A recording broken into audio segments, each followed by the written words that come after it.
Well, hello there and welcome. My name is Kylie Patchett and I'm your host, and welcome to the Wild and Finally Fucking Free podcast. This show is all about sharing the real and raw stories from women who have undergone midlife metamorphosis, taken a leap of faith, or broken the ties that bind them in patterns of staying stuck, small, and like their needs don't matter.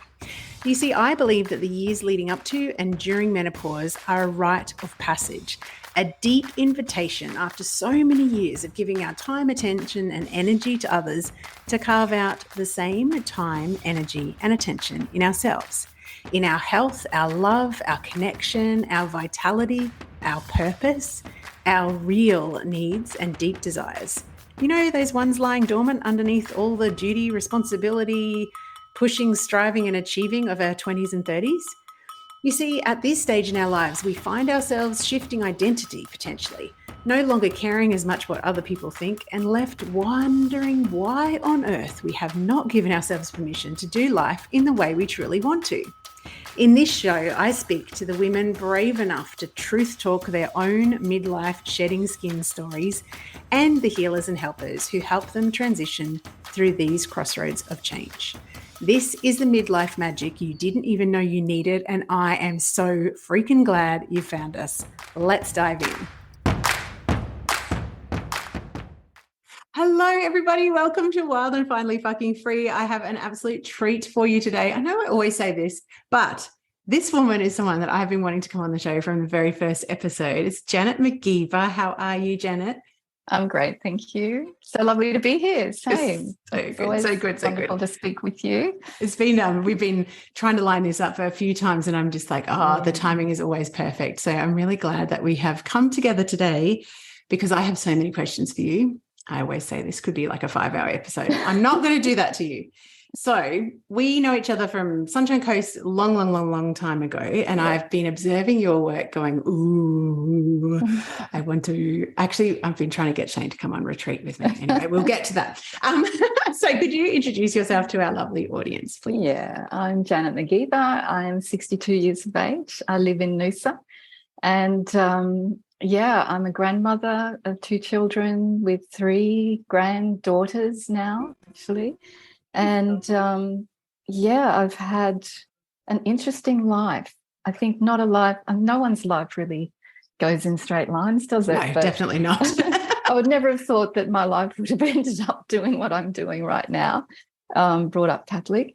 But I'm a psychotherapist. I've been doing that for almost 25 years now. Mm-hmm. And my life sort of took an interesting turn into this field of sexuality and the area of menopause and the whole experience, and I kind of felt everything from the inside. And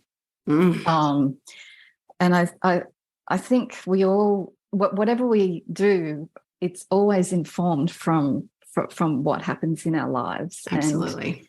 And I've always loved just being around women, running women's groups and workshops and things like that for a long time. And I even had a women's a boutique in my late 20s, all about femininity. Yes. It's all about let's be feminine, not wear shoulder pads. Shoulder pads. Oh my goodness. So in the 80s. So it's always been a theme, and creativity and art has always been a big theme for me as well. And I feel like I do a lot of writing as well these days, and so it's all.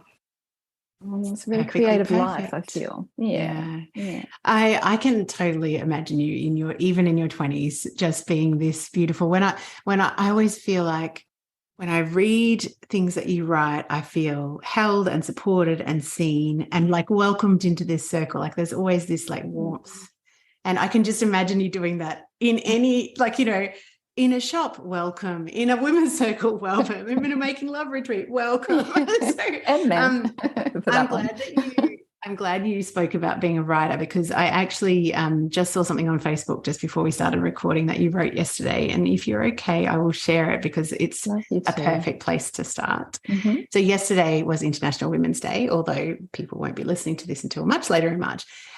So you write, women have a central place in the world today to lead with and through the heart. I mean, Let's just feel into that for a second. Yes. Delicious. Yes. Never underestimate your role as a woman, and in particular as a menopausal woman. You are in a very influential place in your family and community. No matter your current circumstances, valuing yourself and your position as an elder with humility and grace, valuing the powerful needs of our bodies to slow down and be nourished at this most important entry into our wisdom years, will flow over into your life, relationship, and your love.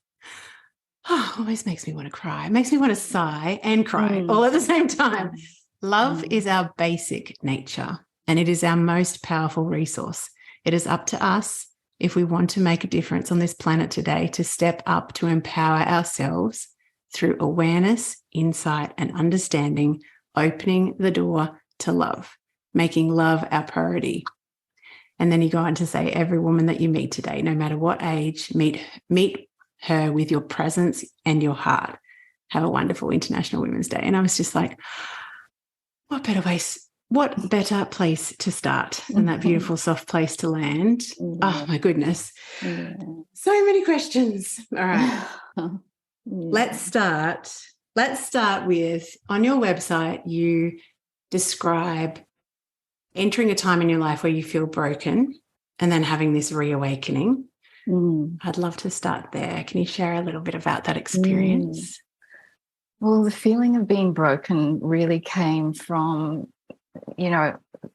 my body going through a period, going into a stage that I didn't know I was going into, which was perimenopause. Yeah. And this happened through my 30s. And that was the 90s, I think, and no one talks about it. And it's wonderful that it's being spoken about so much in what you're doing. Finally. Finally. But we were all in the dark. And I had a friend who was going through menopause who was 10 years older than me. And I'd always be like, oh, God, will you stop complaining, please. But I started to have these symptoms. And of course, there's the symptoms of, emotionality and anger and all of these things. But one of the biggest ones and one of the most heartbreaking ones was that I just didn't want sex anymore. And I didn't feel like it in my body. There was no desire. There was no kind of interest. And I felt obligated. And the more I was obligated, the more I acted on that obligation, the more broken I felt and the more angry I felt, actually. And resentful. And then, we'd sort of have sex and then there'd be a fight, a day later or something, or just after that, or there'd be this quick togetherness and then this separation. And I just felt like, well, eventually my body would warm up, like something would happen, have an orgasm or something. But to start off with, it just was just like, laborious to come to it. And I never felt like I wanted it or was ready. And then by the time that was sort of around, was starting in my mid-30s really. And then by the time 40 happened, in my early 40s, I just started to get this feeling of, oh my God, I just want to be buried in the earth and for no one to talk to me or touch me. Oh my God, I reckon I'm there right now. I just said to you, I went back to the coast and there's too many people. I don't like people. And I was like, oh my God, what's happening?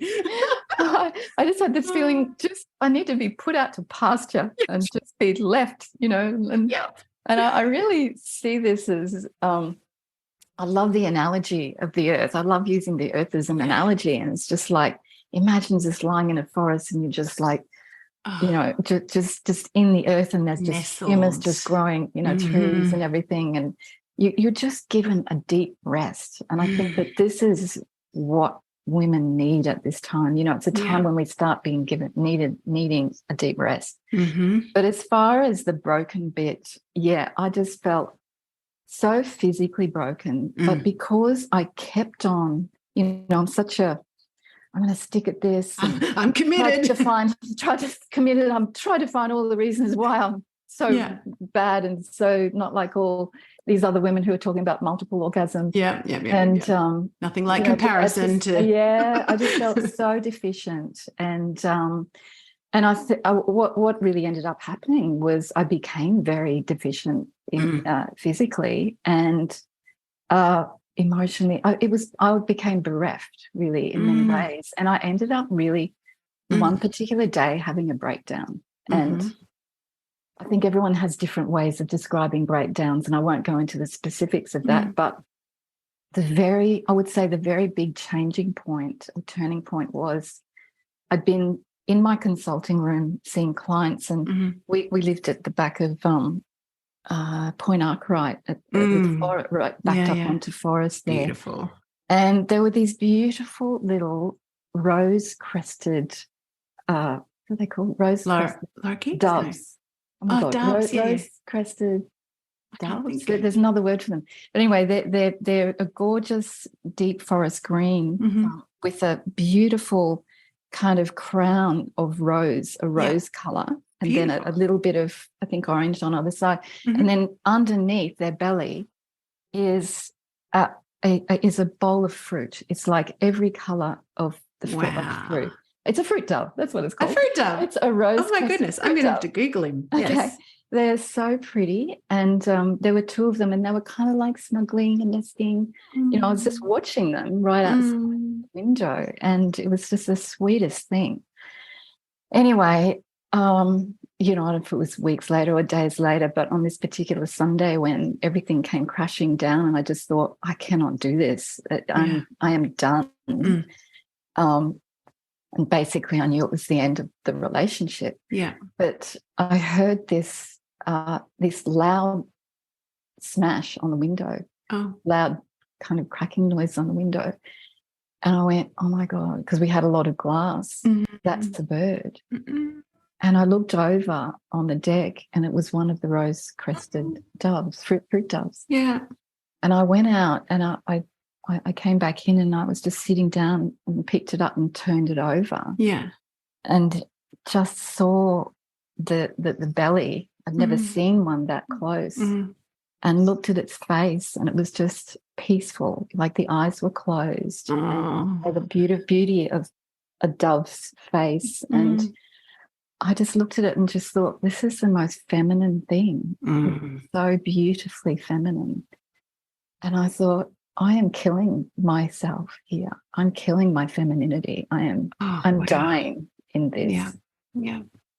And then, so it was this big realization of, you know, that just...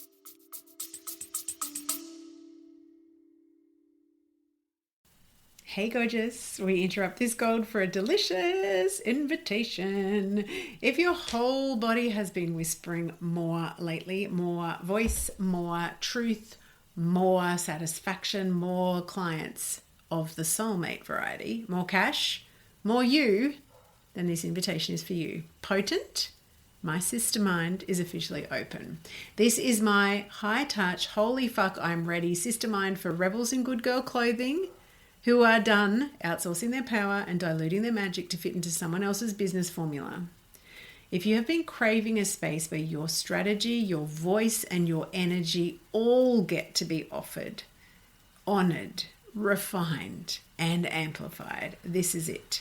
Inside of Potent, you'll get my eyes on your business every single week, copy mentoring, and that is for brand copy and content storytelling that turns your truth into client catnip, energetic recalibration that helps you unhook old learned limitation patterns, keeping you quiet, not being seen, not being heard, real-time, high-touch, one-on-one coaching that actually sees the bigness of your vision, and the kind of sisterhood that does not flinch when you show up in your full, messy, brilliant, phoenix rising from the ashes glory.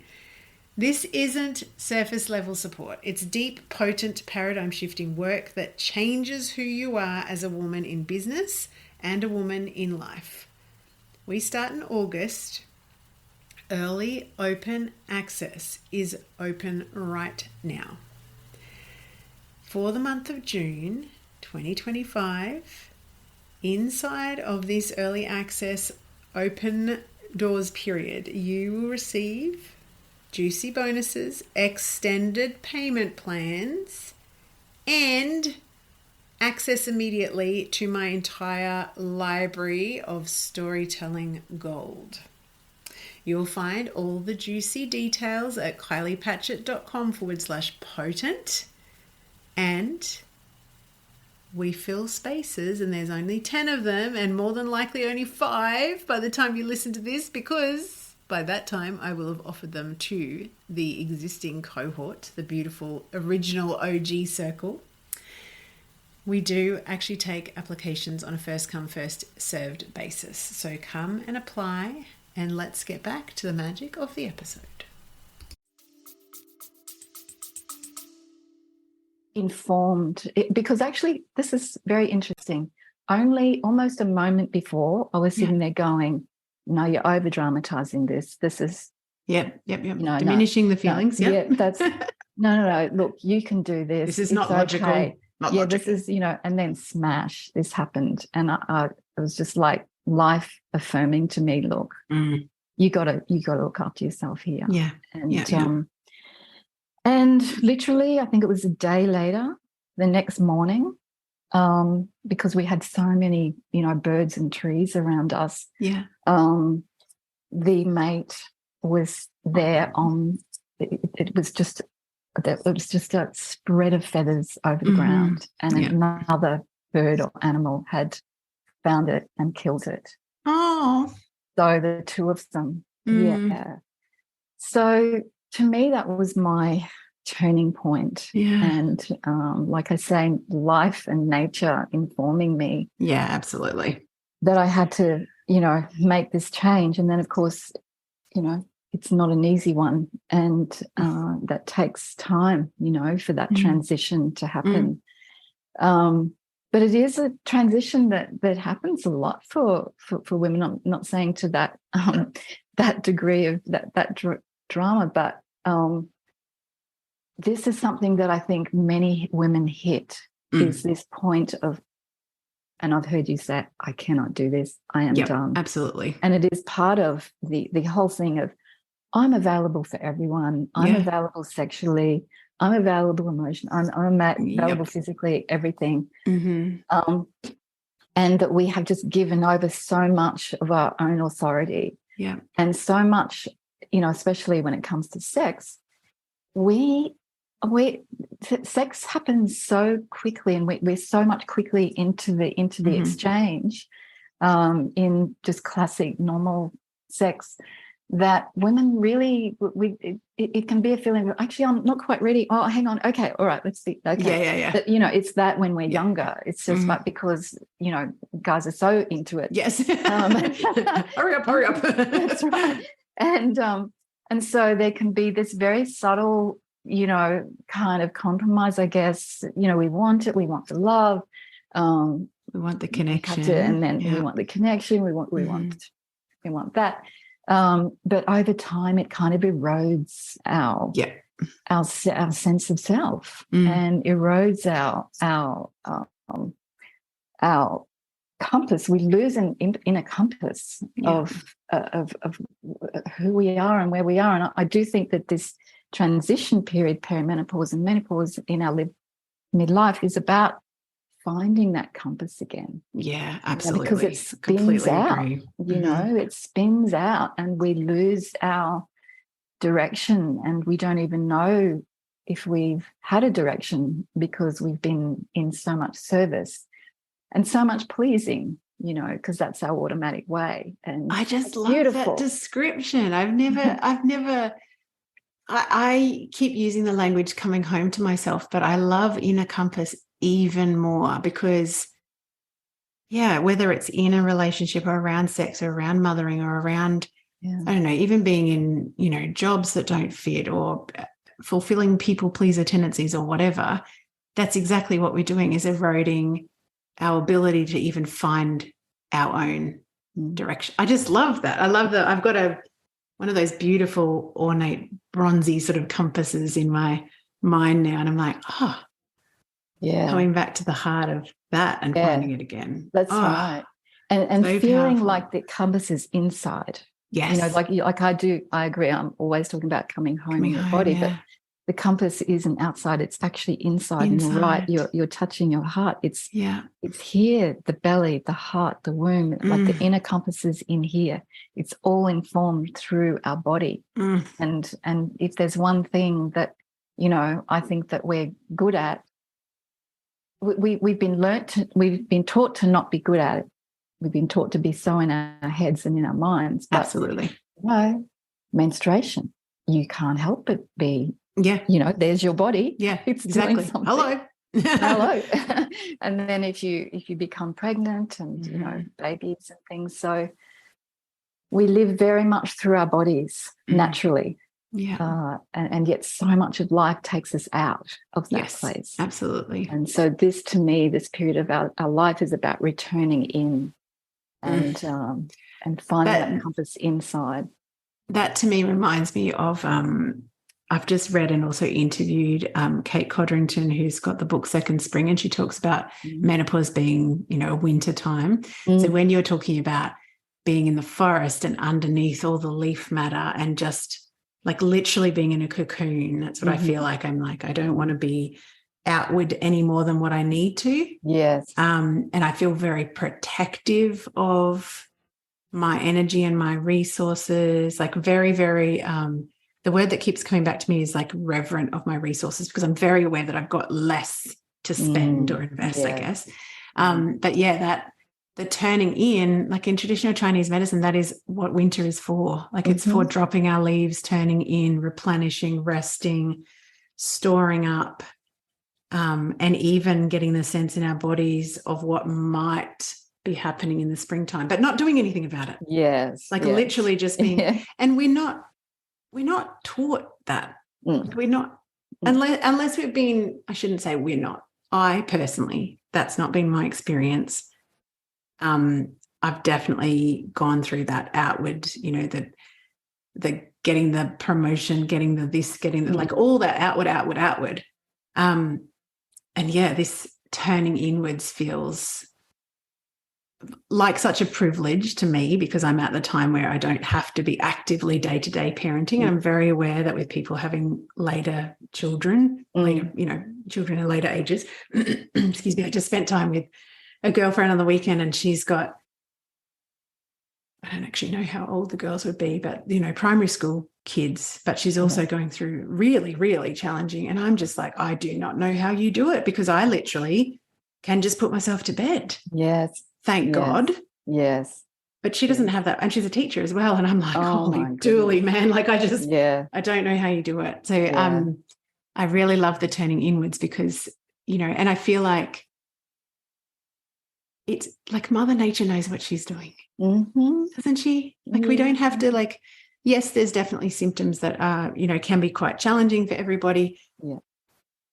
So never, ever taking away that end of things where people are really, really struggling. But the thing that I keep on coming home to is the gift of this realization that it's time to come back to ourselves. And be reverent with our resources. And just so beautiful. I love that. The compass, that's such a gift, Janet. Thank you. Well, I also love how you just said about, it doesn't mean we have to act on it, straight away. And if we come to that analogy of laying in the earth and letting the earth kind of, feed us and the humus going on, if you think of that analogy, it's almost like we've been going around with no roots, and now if we're laying in the earth, it's like we're growing new roots. We're growing new roots.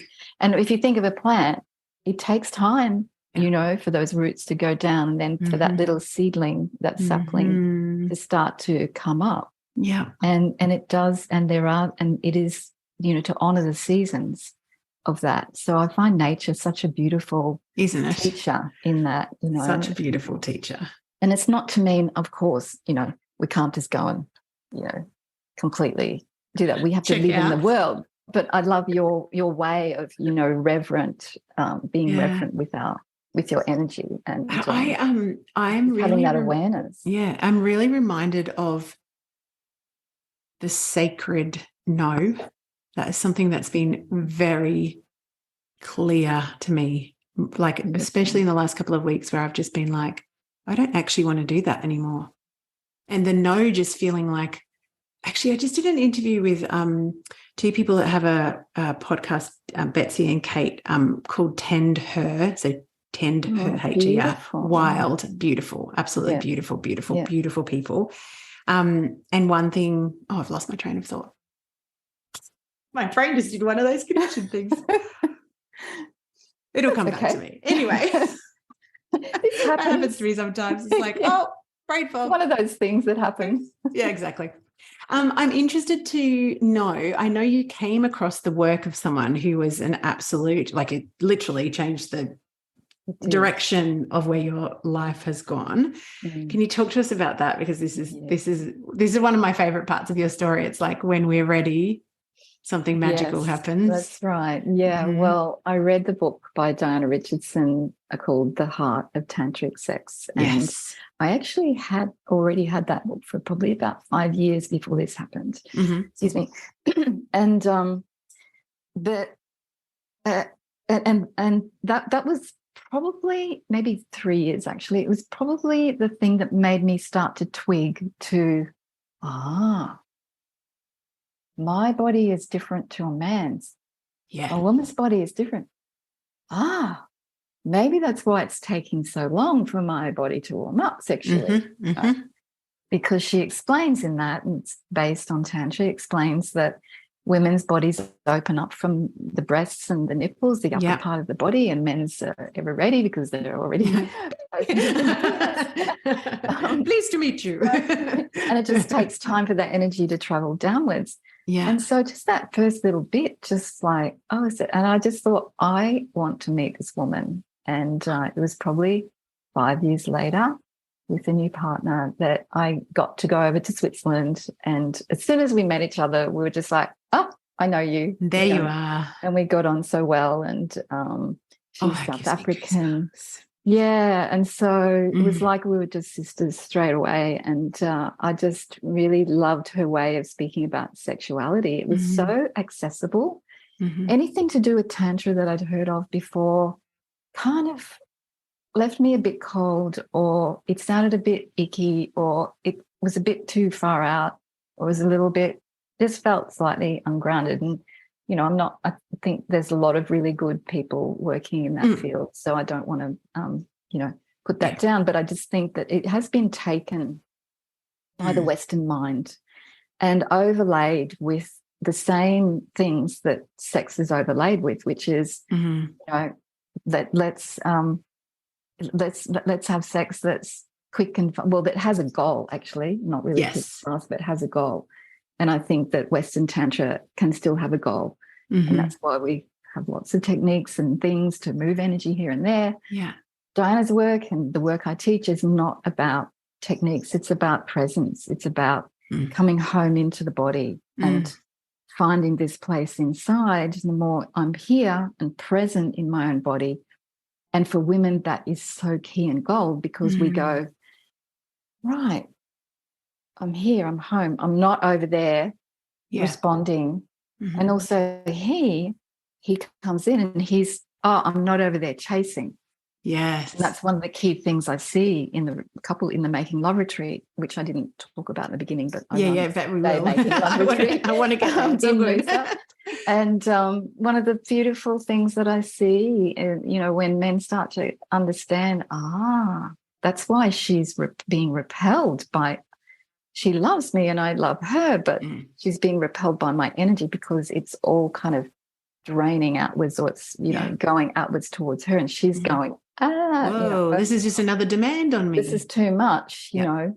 But as soon as men bring their energy back inwards, women just go, oh, my God, he was all of a sudden just so attracted to me. I just felt he was so magnetic. And so it's these very simple concepts that, when we understand about our bodies, female and male body, that help us kind of, it takes the stress out of sex, I think. It's like it was just such a relief to hear this information. And then it's one thing to read about it, but to go over and actually to experience the retreat and actually to sit there and listen to the teaching and get the really delicate nuances of it, and to be taken through the experiential part of it, and to just sense, like, I think one of the things about this work, or any work around intimacy, it can be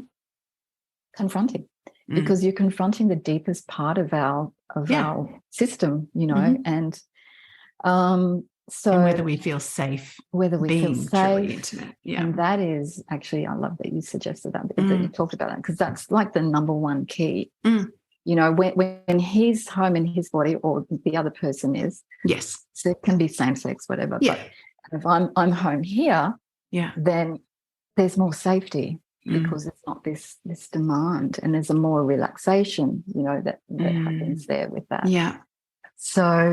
So yeah, it's a beautiful thing. So that was just really transformational to experience that. And of course, I went through my own healing journey in that too, because when you come to your 40s or beyond, you've experienced times when you've probably allowed things to happen when you don't, absolutely, or things like that. So that's why I see this work as very healing, because we can heal on the level of emotional, or that kind of level, but this work is through the body. Yeah, absolutely. And so when each person can start to feel safe with each other, that connection, that healing, which is done very carefully and gently, in the Making Love retreat, the way I teach it, so that they come together and there's a safety, and then healing can start to happen. So to me, it's healing on a cellular level. Yeah,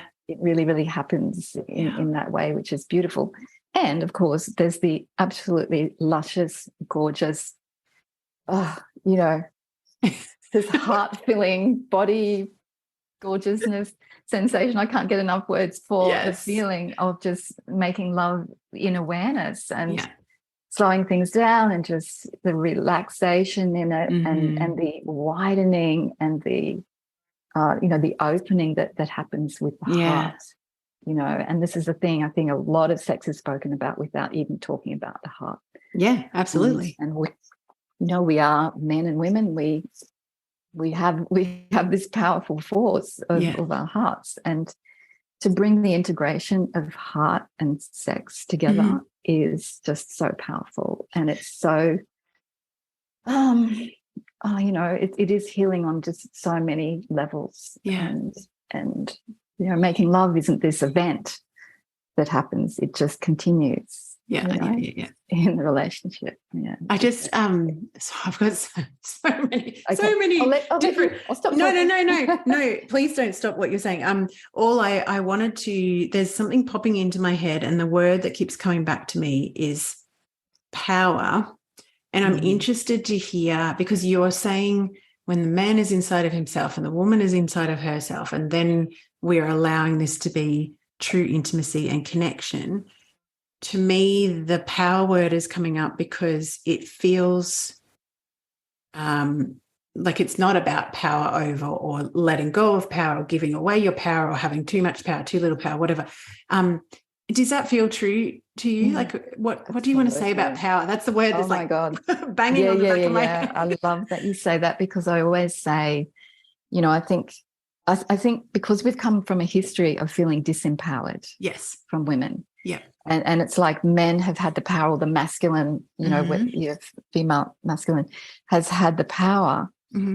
So we're so used to giving that over. So women, I think, have done a flip in a way, generally as society, to I've got to be more powerful now. I've got to be forceful with my power. I'm going to be forceful with my sex. I'm going to be forceful with how I deal with everything. But when we look at that, and it might feel good momentarily, but actually it's not a balanced power. So I always say our power as women, it's not a power over, it's a power within. Yeah. It's this power, it's this embodied power within, and our heart and love is the source of our power. Oh my goodness. This is like balm for my soul. I cannot wait to be able to share this with people, because Yeah, I just had an interesting conversation with someone I was recording with yesterday, and both of us have this really strong aversion to the like fuck the patriarchy stuff that's going on. And I'm not at all suggesting that there is not systems of power that have grown up that you could assign the label of patriarchy, whatever. But the fuck the patriarchy to me is it's the same stuff in the opposite direction. Totally. And I'm just like, this is not healing anything. And me personally, when I feel the most powerful, I'm connected to, how do I put this into words? Like when I'm on a yoga mat and I feel the most like myself, the power is this quiet, grounded, creative, goosebumps, like juiciness. Yeah.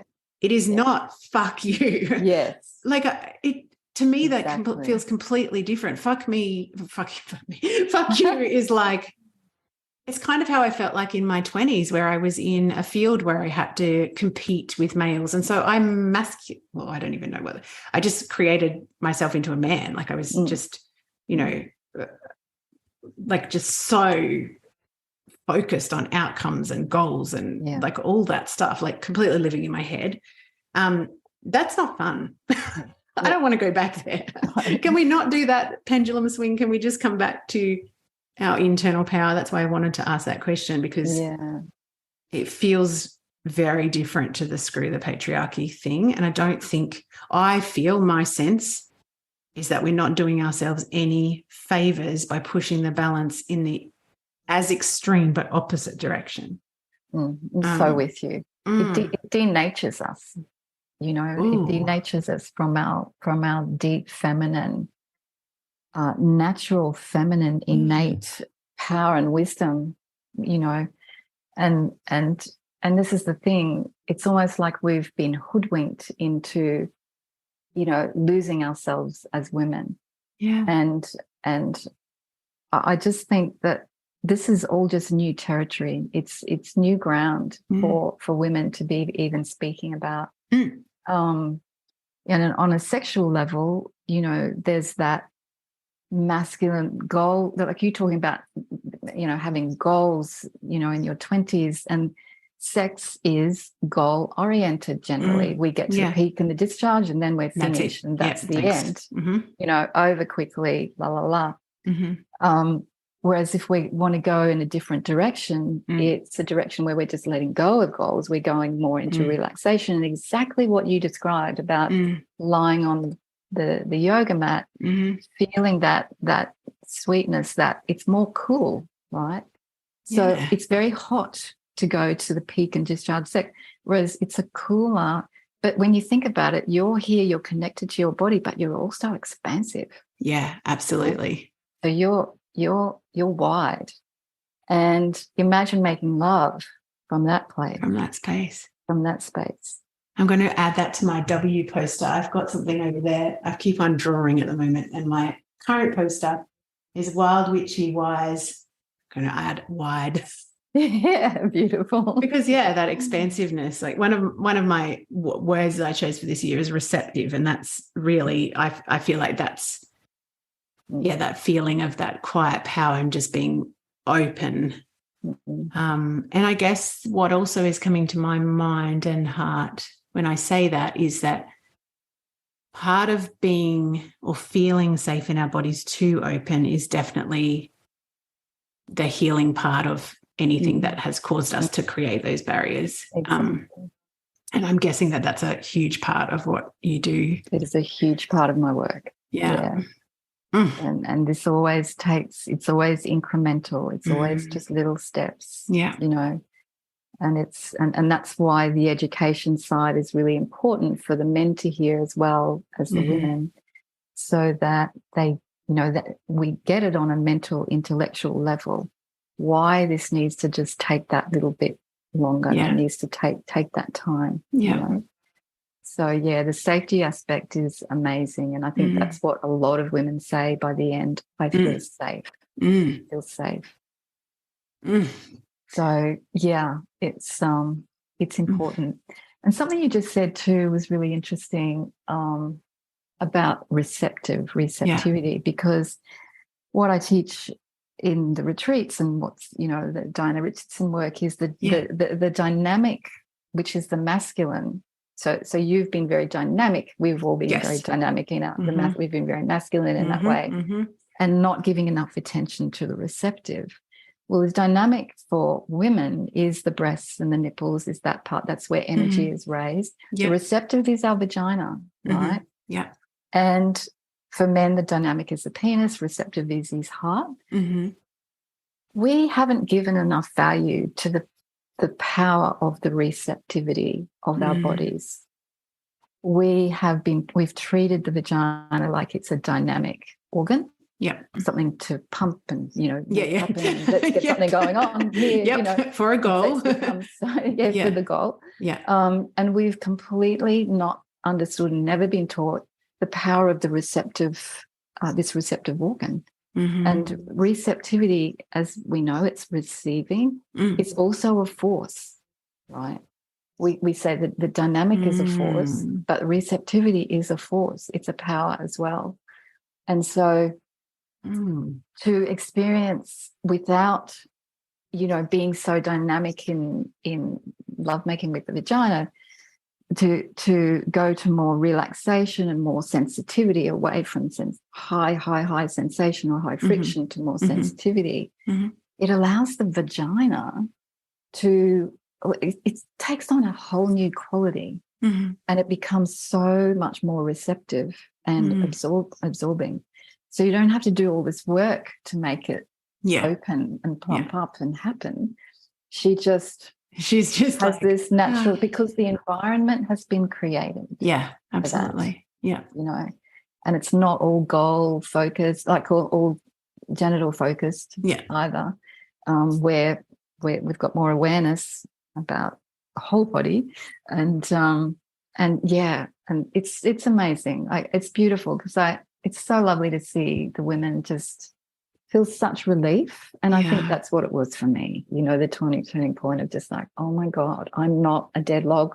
Like I was told I was. I'm not, dried up and and of course there's the challenges, that we have with menopause and thinning of the vagina and things like that. So we have things and do things to assist that kind of thing. But I just see the relief on both men and women's faces, and just like men just going, oh my God, this is such a relief. I mean, from their point of view too, I'm trying to put myself in the position of, and particularly a midlife woman, where you've had a sexual relationship that looks and feels like this. And I think you have said in the copy on your website about, like, you had always been very, connected to that sexual connection, et cetera, in that relationship. And then when then you felt different, it was very discombobulating for you. And I've had the same sort of experience. I'm like, imagine our poor partners who are trying to make sense. And I was reading something the other day, and I turned around to my husband and I said, well, sweetheart, this should only last about 7 years. And I reckon we're at 18 months. And his poor little eyeballs, he was like, and bless him, he will never, ever say anything negative, but you can see his body language just going, oh, fuck.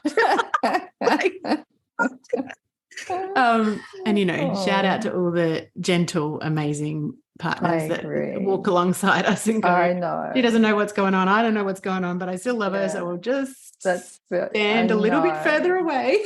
At a safe distance, but still be here. Exactly. That's so beautiful. The discombobulation, I think. And I do think too that as you're talking about the receptivity, like the words and the feelings that are my kind of core desires at the moment is receptivity, softening, being gentle with myself, being reverent. They're all very inward wisdom, not wisdom seeking, wisdom aware, I guess. It's like I have this sense that there's something magical afoot, but it's not ready yet. And that, just hearing you speak about that. going back to, so you're in Switzerland, first of all, amazing to go and actually work directly with Diana Richardson, Amazing. first of all, but you're in So Switzerland for flips. Oh my God. I was like a little kid, little girl, just like, oh I my would God. just And it was be, snowing. Like, oh my I God, was I'd be just skipping. I would in be magical skipping. land, that Yeah. place. I love that country. Yeah. And you had this connection with Diana, which I absolutely love hearing because I'm experiencing that so much at the moment. It's just, I don't know, just that eyeball to eyeball thing that happens in women in midlife where I'm like, oh my God, I see you. I see you. I see you. Yeah. You're a sister. Yes, exactly. When you did that retreat, did you straight away decide that you wanted to be a facilitator of, because you later became the Australian Making Love Retreat facilitators with your then partner? Yeah. Did that happen straight away? Like, what's the process? No, she's amazing. This is what I love about her. By day 3, when I heard the polarity teaching that I just spoke about, the dynamic, I just went, I want to teach this. Yeah. You know, this is. I'd already done a lot of training in embodiment, or it wasn't called embodiment back then. It was just experiential, blah, blah, blah. Mind body. But, yeah. And it was just me. The retreat was just me. I was just like, yeah, actually, I already do this. I already do that. Yeah. I had a vision of doing this with couples, you know, like it was already in my consciousness. Yeah. So it was just so here anyway. And I asked her the next day and she said the classic thing of, I don't teach teachers. You have to go away and practice this for 5 years. And we just looked at each other and went, okay. Well, hey, we're having fun. Why not?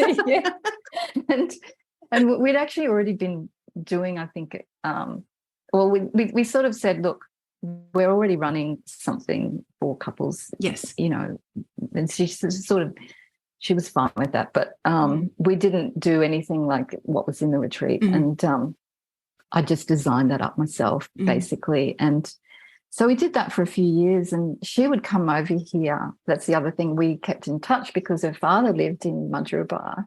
So I'd go down, we'd hang out, and she's a very funny person too. So we had a lot of fun and just share stories and share notes and things and experiences. And after about 3 years, well, I'd said, yeah, well, we're running these, you know, they're going good. And how many couples? Oh, just 2, you know, or 3 sometimes. And she really liked that we weren't going for this big, you know, thing. And it was just little baby steps. And then the next retreat that we were there, she said, yeah, you can teach. So I think we were given permission in 2011. We started in 2012. Wow. And, coming up to the 11th year now. Yeah, and Jean retired in 2019. Yeah. So we kept on teaching, you know, for a few years. And then, so I'm teaching it on my own at the moment until, you know, such time as, well, you know, it's very specialised, this work. It is very specialised. You know, the right person with the right presence has to absolutely. Step in. But I've had just the most incredible feedback, you know, couples who've come before and since I'm teaching on my own, that nothing's been lost, and it's been, you know, I've been teaching it for so many years now. So it's in me, it's in my blood. And I love it, and I feel so incredibly privileged. I mean, to me, it's the most touching, deepest work that I can do. And, so very, very lucky.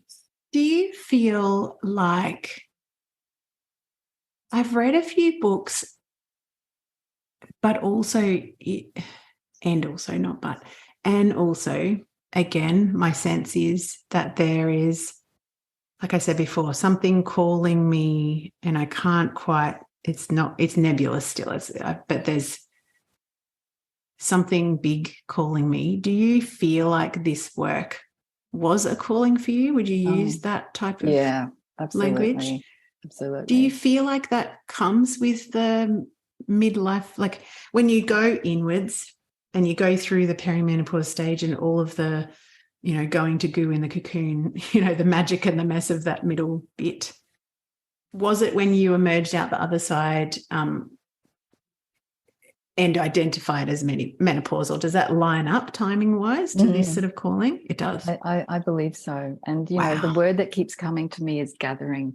You just the way you were just speaking before, I talked before about, I can't remember the words, but I just think this period of time in our midlife is about gathering. Yes. You know, you're gathering in and preserving and reserving, and it's just being held in there, in that receptivity. You're not actioning out so much. It's the preservation, and that's what we say, practices for spiritual and sexual renewal. But there is a preservation that I think we naturally need to do, and it's gathering in all the threads from our life and what's informed us. And then, because to me, it's almost like, wow, I feel like my whole life has taken me led to there. Yeah, that's And you know, I was even just thinking this morning, God, I'm 62, and you know, it just feels so big. What I'm doing right now, and it's got a lot of movement, and I can't stop now. No, you know, like I won't be, and I just think.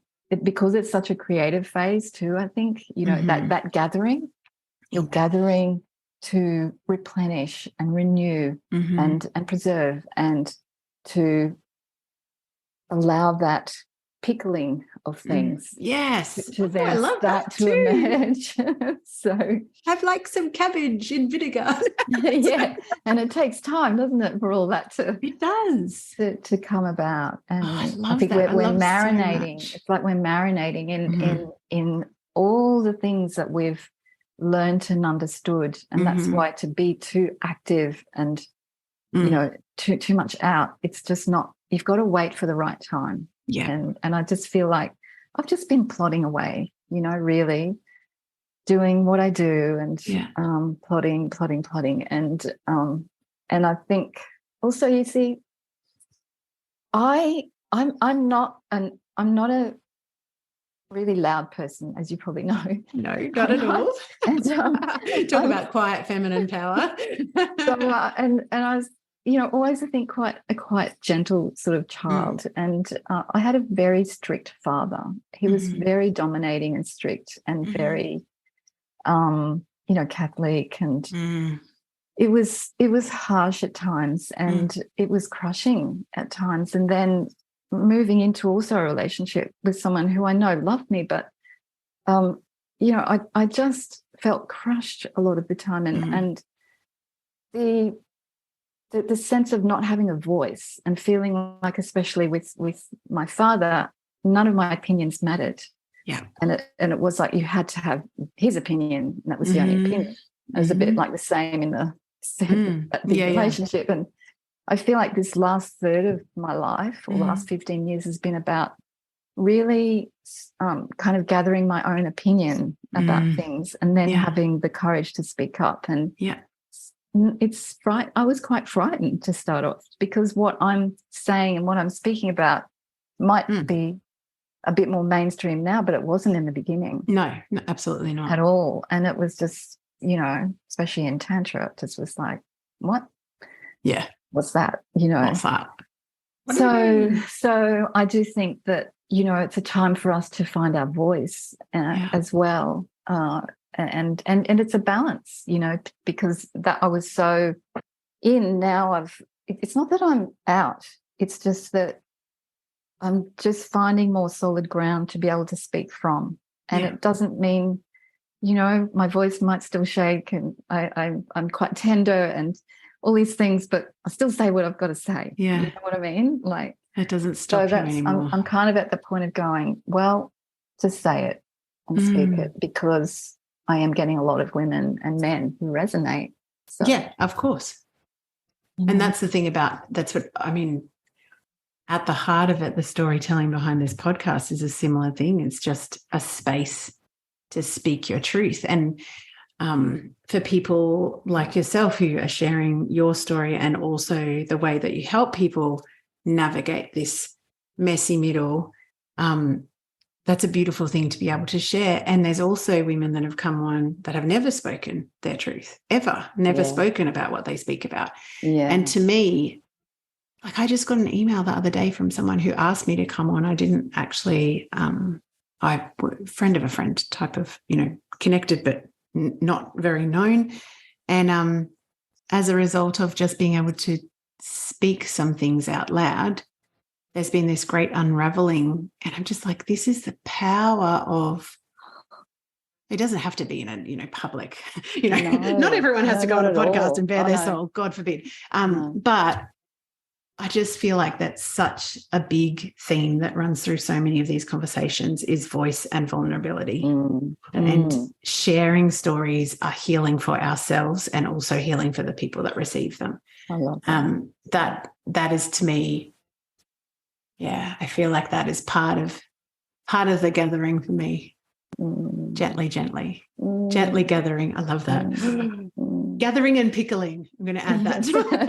I love it. Can I ask you, we've gone very philosophical, and now I want to ask something that's probably something that other people have wondered about. So my poor husband, I'm like, there's this lady on the Sunshine Coast and she runs these making love retreats and they sound really cool. I have no idea what they do. His response was, if you're asking me to go on retreat to have someone else watch us have sex, it's a no from me.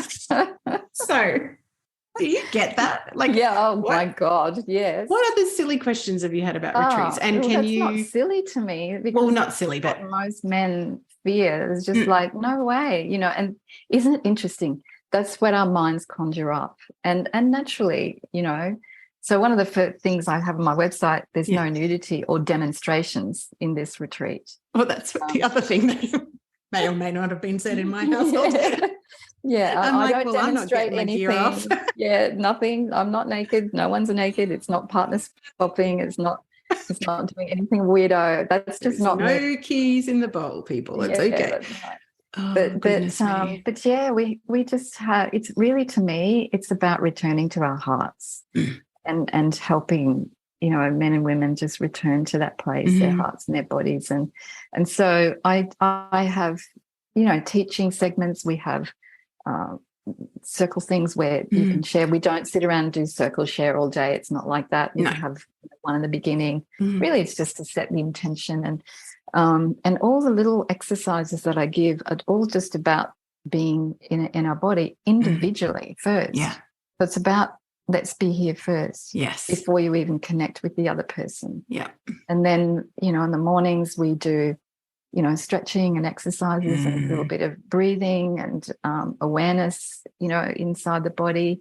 Very, very simple stuff. And then a beautiful, I just do these lovely couples exercises that, you get to connect together in a very tender way.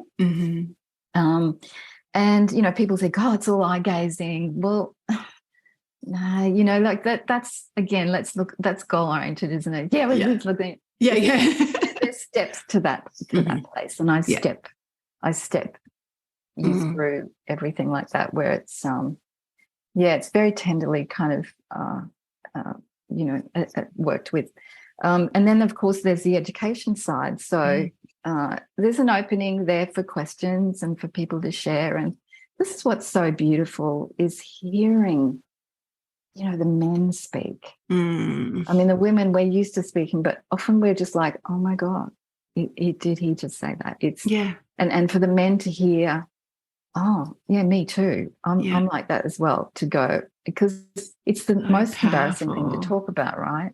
Because men mostly are fairly identified with their performance. And so to come to a making love retreat, well, that's just a total evidence and statement that I'm not a good lover. And that's I never even thought about that. Often it's just like, well, would you want to go to, I'm not the one with the problem. You've got the problem. Oh, yeah, okay. I hear that a lot. And I always say to them, it's actually not her problem. No. It's also not your problem. It's both. It's our it's where we've come from in our conditioning. We do sex a certain way and it ends this way, starts this way, ends this way, and then there's a lot of problems that come from that. Yeah, absolutely. Let's see if we can go in this direction. So and then sorry, I just want to ask, do you have mostly couples that have been together for a long time or short time, or a mix of everything? They're just aware that it's so funny. I'm just that's such a male versus female kind of thought process, because I didn't ever think performance. What I'm like, we've been together 27 years, intimacy, connection, learning more, depth, wisdom, shared space, holiday, like that's what I was like. Yeah, that sounds good. And of course, knowing you, I'm like, I know that this is going to be tender and safe and warm and welcoming and all of the things that I know about you already. So that to me, that's, it's a done deal. What were you going to say? Sorry. I was going to say, well, after the teaching segment, which is so enlightening, I mean, really the very first thing that couples say on the first day is, why is this not taught in schools? Yes. And I wish I knew this 20 years ago. Then we have lunch, and then the afternoon you've got 3 hours for making love or for connecting. Experiencing. 3 hours, but it's 20 minutes to no, not in this way. On a good day, no. It's good to just have lots of time, lots of no ending time. It takes a while, and then we come back into the room and we have a beautiful, sort of body exercises that are very relaxing and combination of movement and stillness.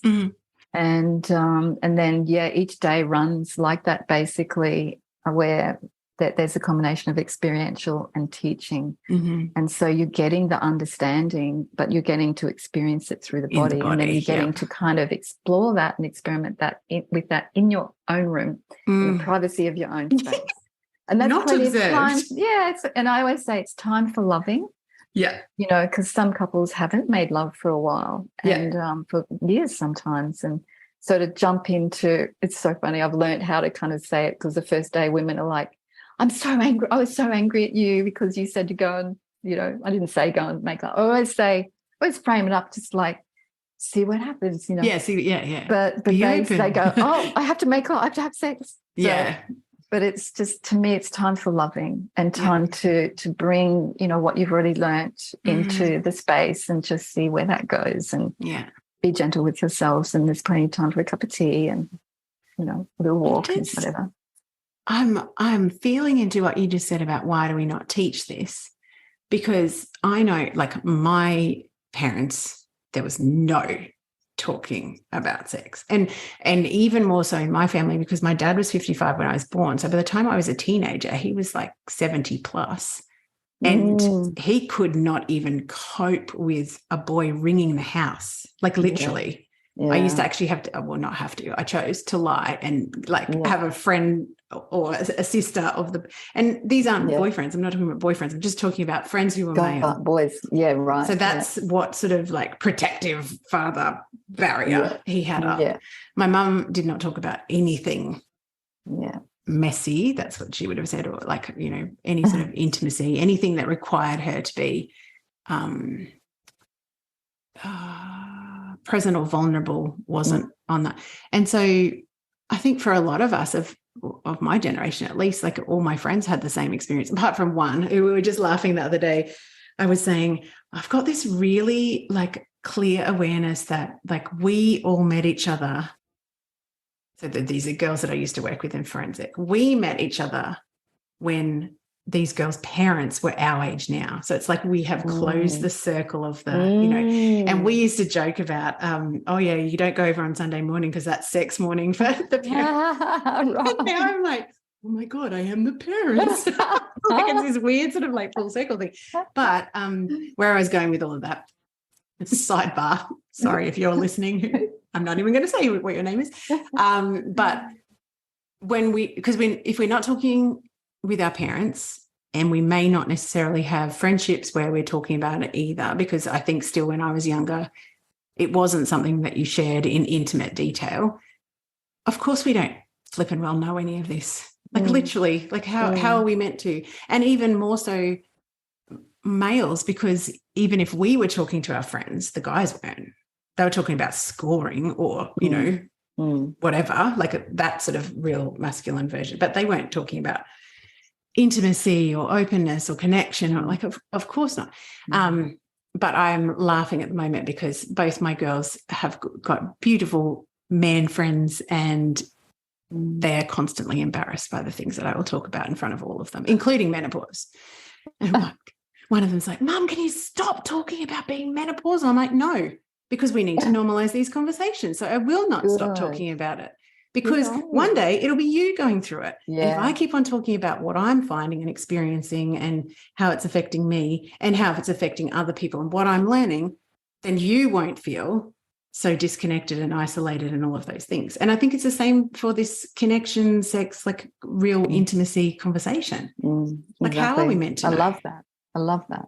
We've never that you're doing that. Yeah, I know. There's so much shame, around the topic. And yet, the way that we teach it in the Making Love retreat, it's just the most natural thing. It's just it is. Sweetest natural thing. Sweetest natural thing. That's beautiful. Yeah. I love so much of your language. You're such a writer.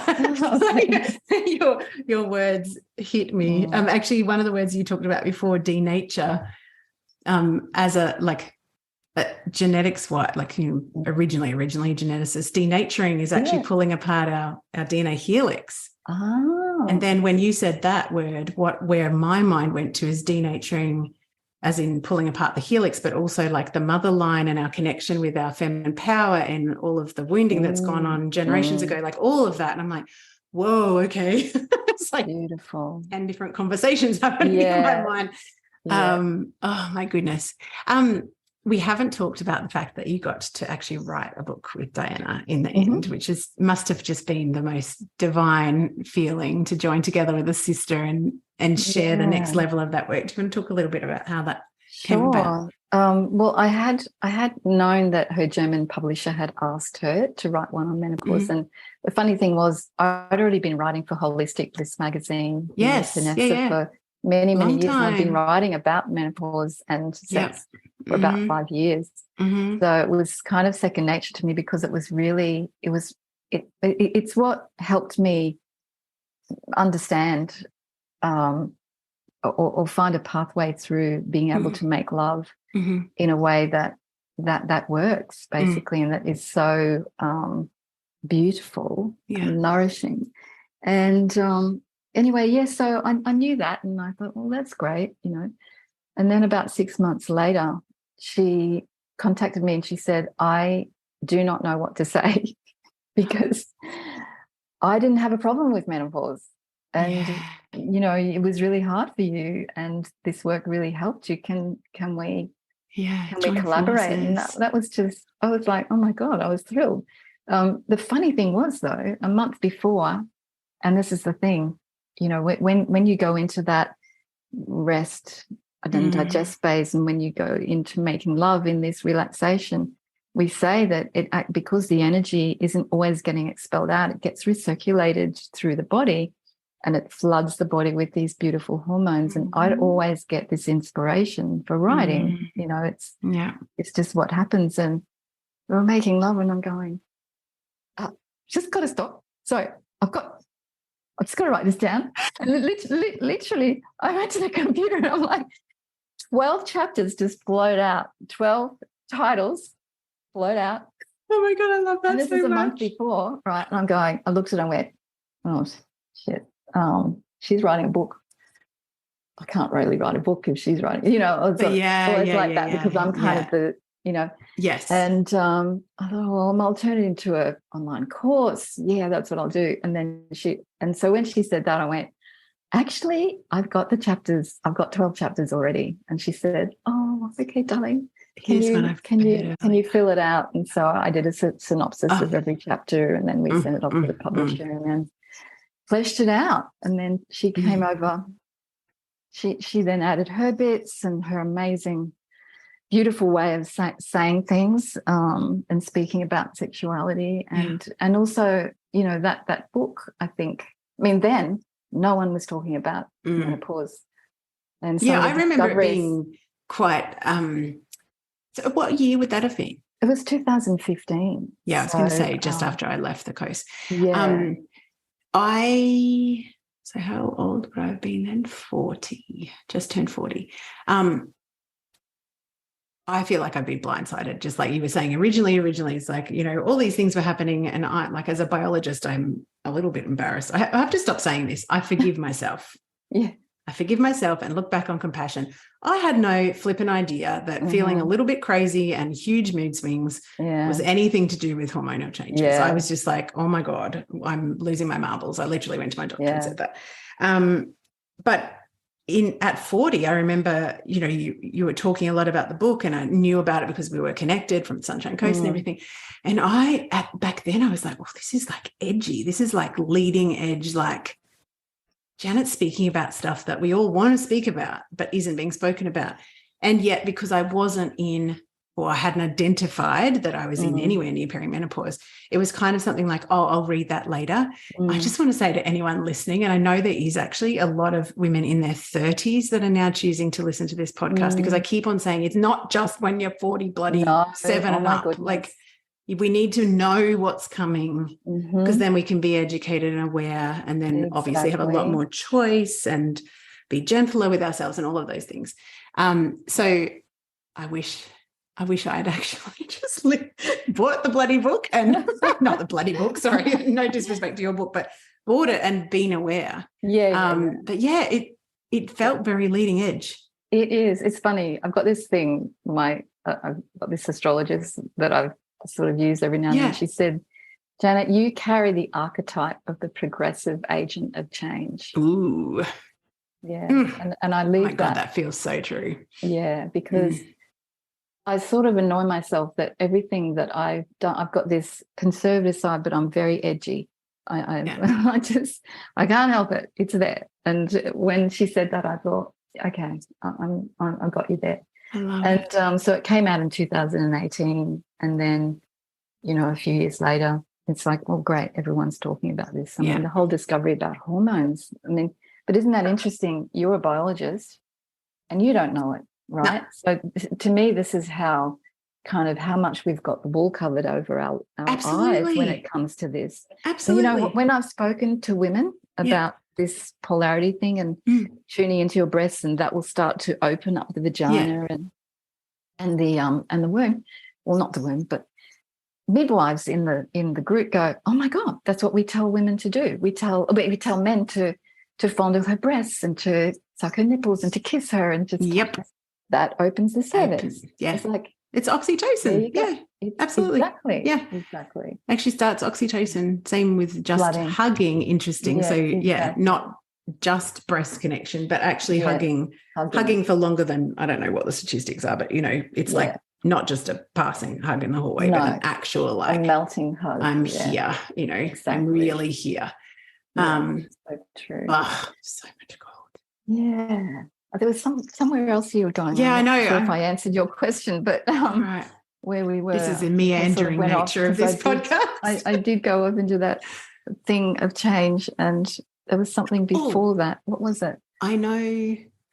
Oh, no, you were saying that you were leading edge. That actually feels very, it's like. Well, I'm edgy. I wouldn't say I'm leading necessarily, but I'm edgy. Everything I seem to do is on the edge. Gentle and you were renegade. saying that yes, it was something. Oh, that's right. When we were editing the book together, yes, she was over here, and we spent a week together, which was hilarious. She sounds very fun. I'd love to meet her.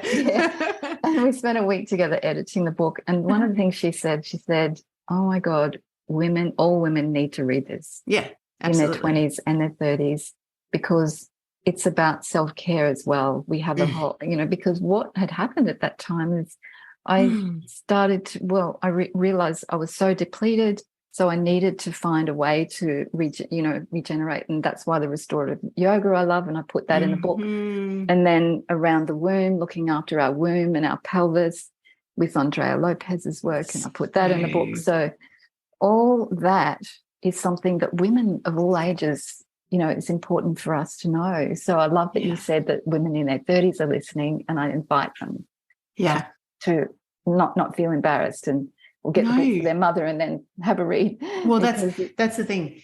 I'm actually starting. Well, I've got part of it started, and it's going to be ever growing. But I've got a resources page for exactly this. I just want, and there's many, many different places that you can go for menopause resources. But to me, it's just like we need to have these, references for womankind to be easily found in the one place for people to feel into what feels like a gap, and then but also to see other resources and people and expertise and go, I didn't actually even identify that was like, I didn't go looking for that, but now that I see this collection or this circle of women across the world, healers and helpers that help people through this transition, okay, yes, part of my disconnection with my body actually is about the sensuality, sexuality piece where I don't feel like I used to, or, the same things aren't working the same, or my body's changing, or whatever, like any sort of vaginal symptoms.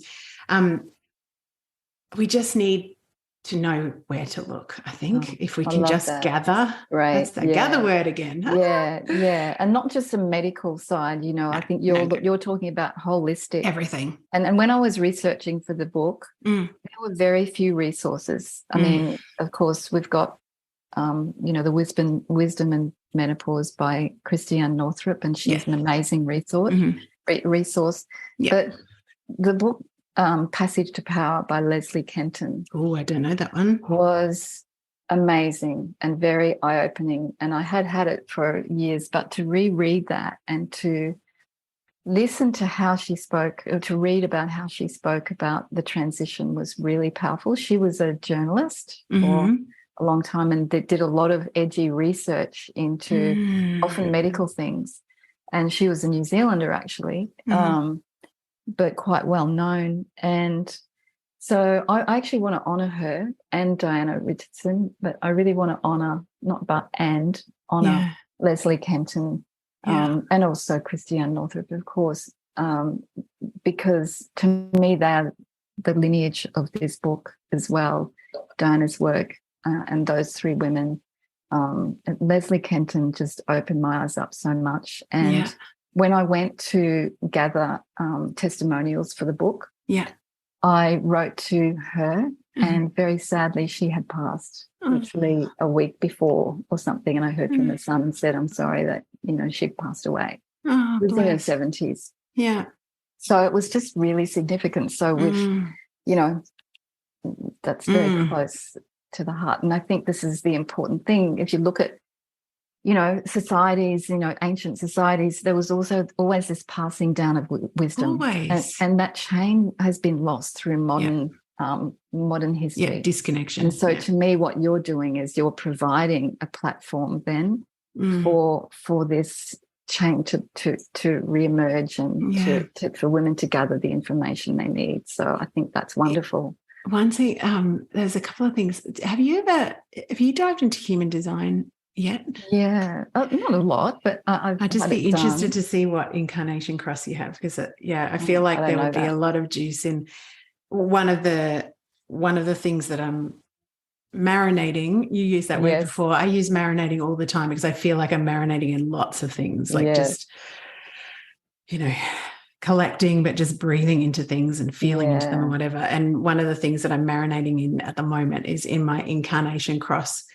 I have the storyteller, which obviously is what I do, the medicine woman, so passing down a women's wisdom, but also something called the grid worker, which is actually about collecting the wise women and bringing them into a circle. And I'm like, well, hot damn, I don't know how else you would describe what I'm passionate about. And I just feel like this human design, I've only just gotten into it, but far out, man. I'm like, literally, I could have just skipped all the messiness of my 20s and 30s if I just I know that's not the design. That actually brings me perfectly to one of my final questions, which is, we've talked about the Making Love retreats. What we haven't talked about is your Women's Circle retreats, which I've also been looking at all the time, because I used to do yoga with Melissa. When I was in Maloney. Yeah. So, I'm a big fan of both of yours. So do you want to talk about those as well? Yeah, Woman Time Retreat. Oh, my God, it's just, delicious. Well, it was actually was actually inspired from writing the book. Ah, there you go. Yeah, because I just that. went, oh my God, women need to know this. And I want to be able to provide a little platform for them to experience this beautiful work, because I was living in Mullaney and going to Melissa's, and I had never heard a woman, like a yoga teacher, speak about the body and, you know, being female the way Melissa does. And with reverence. She's so aligned with reverence. Yeah, so aligned to me. Even the way she would word things, I go, I say that. Yes. You know? So cool. We're just such sisters, and we just adore each other. And so, yeah, I came up with this idea to put together this retreat to help women, just like you say, come home to their bodies, come home, 2 hours of beautiful restorative yoga, but also yoga that helps us understand the pelvic floor and, you know, how to care for the body on that level.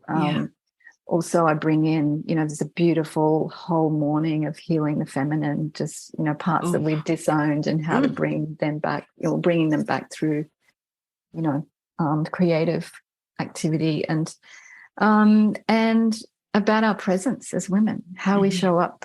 You know, do we spill out our energy? Do we shrink our energy? So starting to understand our energetic presence as women.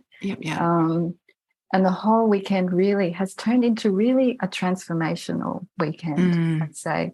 It sort of started off as a self-care retreat, but it's very, and also I teach about the, you know, the whole sexual side. So it's the sensual, feminine, you know, just all of that, and just allowing that to emerge. I'm not about, like, you know, going out and forcing it yelling to the throats, forcing anything. It's just like, it's just gentle as we go through. So softly. When's the next one? I want to book in. Yes, it is the 17th to the 20th of August. Oh yeah, that works.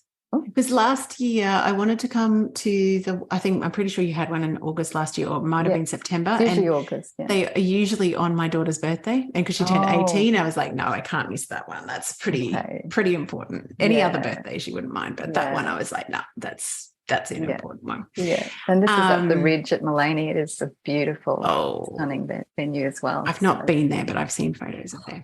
I just realised we didn't actually talk about the title of the book that we've been referring to. So can we? So when you say you first discovered Diana Richardson's work, that was in her first book, The Heart of Tantric Sex. So we will, and I'll put all these in the show notes for anyone listening. But what was your together book? I haven't got that. It's called Tantric Sex and Menopause, Practices for Spiritual and Sexual Renewal. Oh.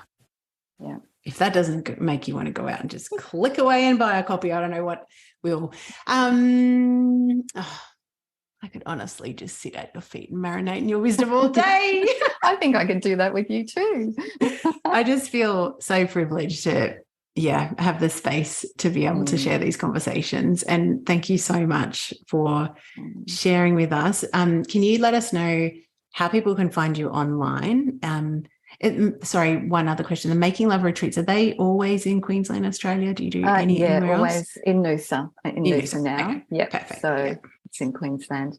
The Making Love retreat.com.au, or if you just go to janetmcgeever.com, you'll find everything there. The retreats are on there. The Making Love retreat is on there. Or I've got a new freebie, which is the 3 essential things that midlife women need to know. So that's on there. Yeah, there's a lot of resources on there. So good. Pop on my newsletter and come and join the tribe. And so, and I also always say, and this is for any retreat and anything working privately with me as well, but I always, especially for the Making Love retreat though, offer a free 30-minute time with me for the couple to meet me. And I like to meet them too. You know, I like to know them before they come, and for them to know me. It helps with such an intimate, connection. Retreat for them to feel comfortable to come. But absolutely. Also for me to explain what it's about. Yes. So, And no filming, no Answer nudity. any questions. No filming, no nudity. No nudity, no filming. I'm going to make that your hashtag from now on. Make your love retreat, hashtag no filming, hashtag no nudity. I think one of this lovely lady, Julie, who's come to the retreats, Julie and Con, said something like it's better than a when people talk about the price, it's better than a cruise and it's cheaper than a divorce. Oh my God, that's so true. Yeah. So true. Yeah, but it doesn't. People don't have to be on the edge of things to come. No. I mean, as you know, it's just about deepening. Like absolutely. Yeah. That's what, and I feel like, for us, I think one of the magical things that's happened now that our kids are out of school and kind of, making their way in the world is just kind of looking at each other going, wow, okay, exactly. Cool. Yeah. Who are we now? Exactly. We bought a motorbike. We're having a midlife crisis together on a motorbike. I love that. But it's actually, we haven't been out for a long time because the fire season has been crazy and Shane's not been here very much, but he's actually home, and God willing, we'll get rain this weekend, which does not mean motorbikes, but at least means no fires. Yeah, good. Hope so.